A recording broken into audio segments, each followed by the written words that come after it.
Programa Evangelho no Lar. Oferecimento Mundial Lar e Construção. A melhor opção para a sua obra. Avenida Ricardo Teixeira, 715.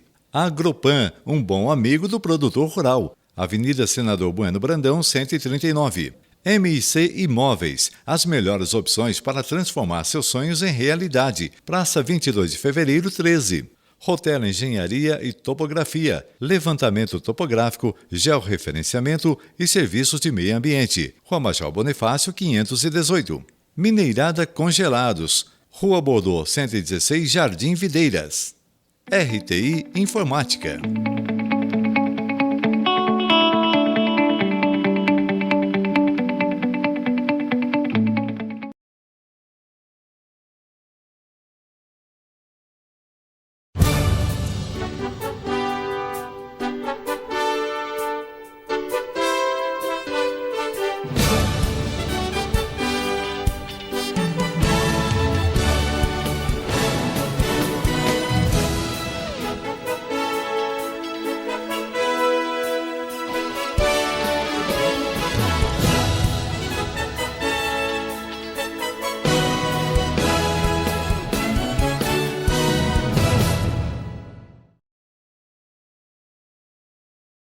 Lembro quando Francisco de Assis é indagado sobre a morte, que poderia lhe produzir um sofrimento. Ele pede: se a irmã morte batesse na sua porta hoje, o que faria? Ele analisa e diz: eu continuaria regando o meu jardim, porque estou fazendo do meu dia tudo o que é possível oferecer ao meu dia. Porém, quando o sofrimento vem e nos sacode, é para que algo em nós desperte para o aperfeiçoamento. O bem sofrer é ultrapassar esse sofrimento resignado. Não trata-se de um masoquismo e dizer: eu mereço sofrer. Não. Pelo contrário, é tentar analisar a profundidade do que aquele sofrimento deseja despertar em mim. E muitas vezes nós temos uma fuga muito rápida e vamos à farmácia, aos medicamentos e tentamos cada vez mais aliviar aquele sofrimento, aquela dor. Seja para a nossa mente, nos psicoterápicos, seja nos analgésicos. Mas não temos a coragem de parar alguns minutos e refletir qual é o ensinamento que aquela dor pode me trazer. Primeiro, a paciência, a resignação, a humildade, porque isso vai submeter-me a dobrar o meu espírito, muitas vezes orgulhoso. E o sofrimento, muitas vezes, pode baixar a fronte altaneira do orgulhoso para tentar verificar uma construção da humildade, porque logo aquilo passa, mas o seu espírito terá conquistado vitórias por ter ultrapassado aquele sofrimento bem vivido. O bem sofrer é saber por que sofre. É saber que, como Buda disse nas 4 Novas Verdades, se quando nós entendemos as necessidades e saber por que sofremos, já não mais sofremos, porque entendemos a origem daquele sofrimento. Muito obrigado, muito bom. Nós temos aqui a pergunta da Silvia Freire, e ela nos traz um caso. Meus pais não me perdoaram e vivem do passado. Tentei várias vezes estreitar o relacionamento, mas eles estão presos ao passado e procuram me afetar, usando minha única sobrinha e sua família, que são uma família para mim. Essa é uma luta interna minha. Eu estou na paz, mas todas as vezes que acontece algo, eu ligo para eles, mas não conseguimos ter um diálogo civilizado. Há algo mais que possa ser feito? Porque o perdão cabe, primeiro passo, a ti. Quando você estiver bem consigo mesma e estiver vivendo, como você me fala, em paz, você também transmitirá essa paz àqueles outros que, de alguma forma, ainda ressentem, guardam alguma mágoa, que não desejam ou não estão a ponto de iniciar um processo nem de desculpa, nem de perdão. O primeiro processo que eu poderia, de alguma forma, recomendar é para utilizar desse mecanismo da imaginação. Eu gostaria que você pudesse, durante algum momento do seu dia, imaginar o bom diálogo. Imaginar você sentado à mesa, conversando com os seus familiares. Veja o que brota na tua intimidade, porque muitas vezes ali esse encontro vai despertar em ti alguns sentimentos, que você pode ter aquela aparência que esteja resolvido, mas quando estiver face a face na tua criação mental, o teu corpo físico irá ejetar alguns hormônios e que vai lhe trazer algumas sensações.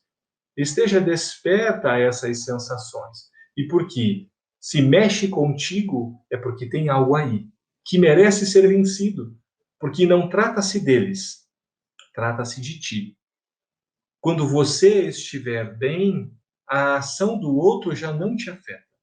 Te afeta porque tem algo em ti que ainda está fragilizado. Então, primeiro, mude a conduta mental própria. Realize esse encontro num processo de uma imaginação. Avalie-se.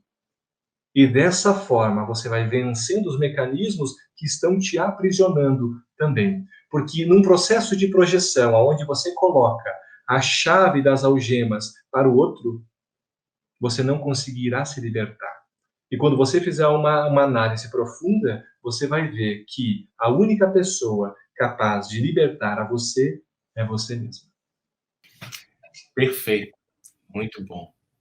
Laudes, temos mais 2 perguntas aqui. E essa próxima é da Simone Caeté. Ela nos fala o seguinte: a fuga psicológica do ser gera somatórios negativos, gerando doenças e sofrimentos. No mundo em que vivemos de provas e expiações, é possível viver em absoluta plenitude? Estamos vivendo em um mundo de provas e expiações. O amanhecer de uma nova era inicia-se. Já encontramos pessoas vivendo na sua intimidade o mundo de regeneração.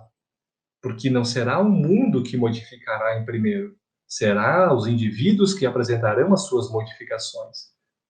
Não encontramos espíritos plenificados, a não ser aquele que pisou na Terra há mais de 2000 anos, que foi Jesus. Jesus viveu a plenitude. E nem por isso ele deixou de enfrentar sofrimentos físicos, enfrentar aqueles que o acusavam, a ingratidão daqueles que os acompanhavam. A plenitude em que nós poderemos viver ainda não é a totalidade, mas são esses retalhos. Só que são retalhos que podem preencher a nossa existência plenamente. Porque se pegarmos 1 litro e preenchemos com 1 litro de água, ele está cheio, pleno. Mas, quando nós ficarmos um pouquinho maiores, teremos uma capacidade para 5 litros, 10. Ou seja, quando o nosso espírito atingir maior capacidade de absorção pelas asas da intelectualidade e da moralidade, poderemos atingir voos que nos proporcionarão a plenitude que você me afirma. As fugas psicológicas é algo muito magnífico que você toca, porque todos nós o temos. Nós temos o que a Joana fala, Joana de Ângeles e Divaldo Franco, no livro O Ser Consciente, que são os mecanismos escapistas do ego. Nós tentamos projetar os nossos problemas, nós tentamos fugir, mas nós vamos jogando essa bolha de ar para baixo, e como se nós estivéssemos sentados na piscina. Essa bolha de ar uma hora nos derruba. É a sombra, que quando nós não analisamos, ela sai da nossa consciência e vai para o subconsciente, para o inconsciente pessoal. Mas, se não atendemos às mensagens oníricas, os símbolos, logo a mensagem vem. Não atendemos, não damos atenção a ela, devolvemos. Ela vai ao inconsciente de novo.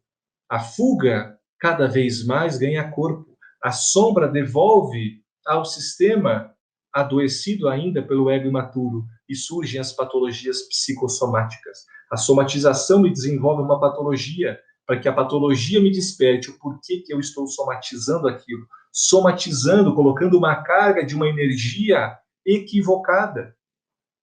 Mas às vezes nem sequer nos atentamos, porque às vezes é algo tão corriqueiro das nossas existências que deixamos passar. Porque o trauma profundo, muitas vezes nós temos aquela vergonha de falar a nós mesmos sozinhos na frente do espelho. Mas conflitos existenciais em que todos nós vivemos, trata-se característica da figura humana, porque somos humanos e estamos em processo de aprendizado. Tendo uma madureza para analisar que somos humanos, podemos falhar. Agora, o erro é persistir neste equívoco. O erro é persistir mantendo o vício, criando um hábito mau. Desta forma, criamos a fuga. Criamos processos para tentar justificar essas fugas, quando deveria chegar o momento deste enfrentamento. Já não mais a projeção, já não mais a racionalização, mas o enfrentamento. O problema é meu, sou eu quem sinto. Agora, qual é a rota que eu vou traçar para melhorar a minha visão dessa plenitude? Perfeito, meu amigo, perfeito. Nós temos aqui a última pergunta, que na verdade ela é comum a 3 pessoas.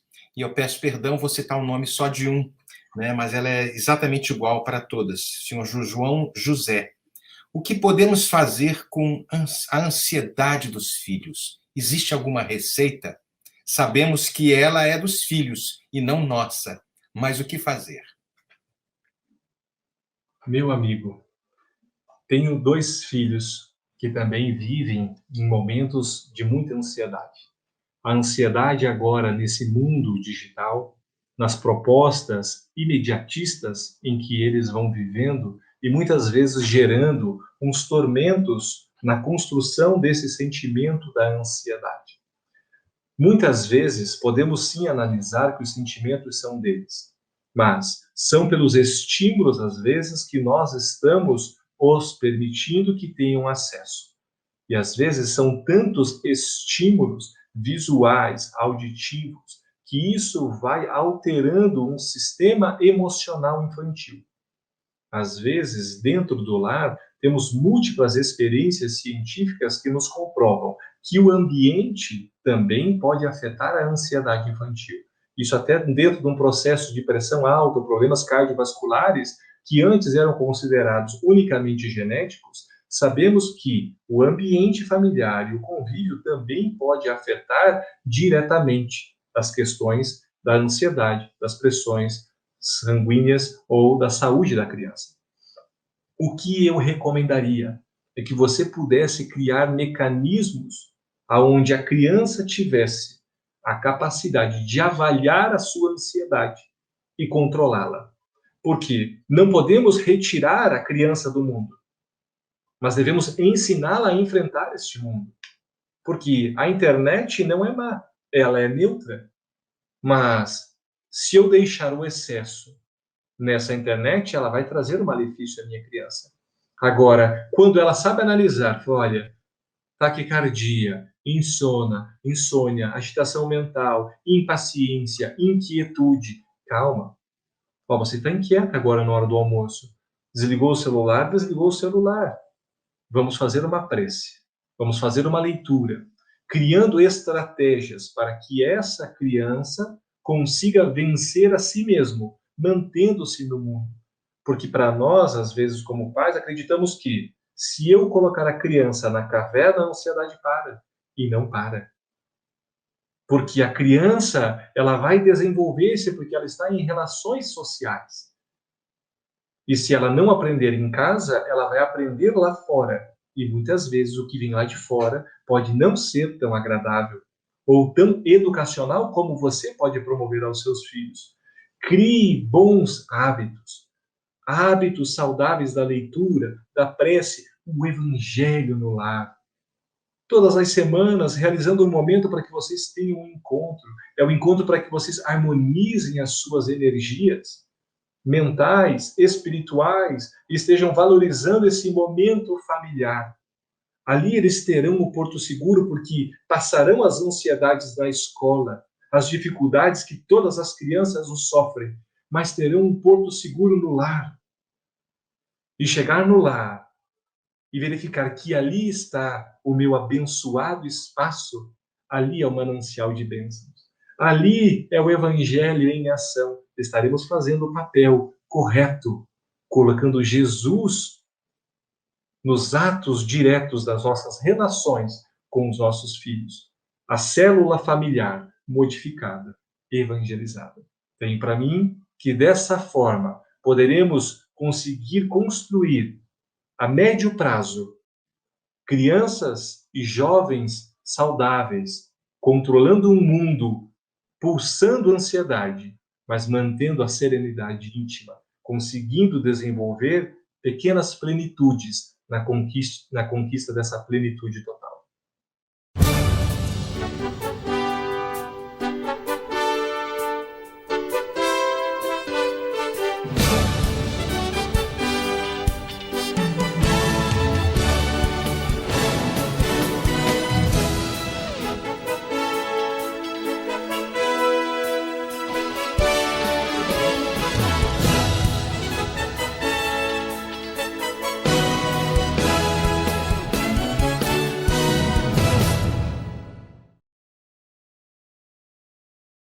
Programa Evangelho no Lar. Oferecimento Mundial Lar e Construção. A melhor opção para a sua obra. Avenida Ricardo Teixeira, 715. Agropan, um bom amigo do produtor rural. Avenida Senador Bueno Brandão, 139. MIC Imóveis, as melhores opções para transformar seus sonhos em realidade. Praça 22 de Fevereiro, 13. Rotel Engenharia e Topografia, levantamento topográfico, georreferenciamento e serviços de meio ambiente. Rua Major Bonifácio, 518. Mineirada Congelados, Rua Bordeaux, 116, Jardim Videiras.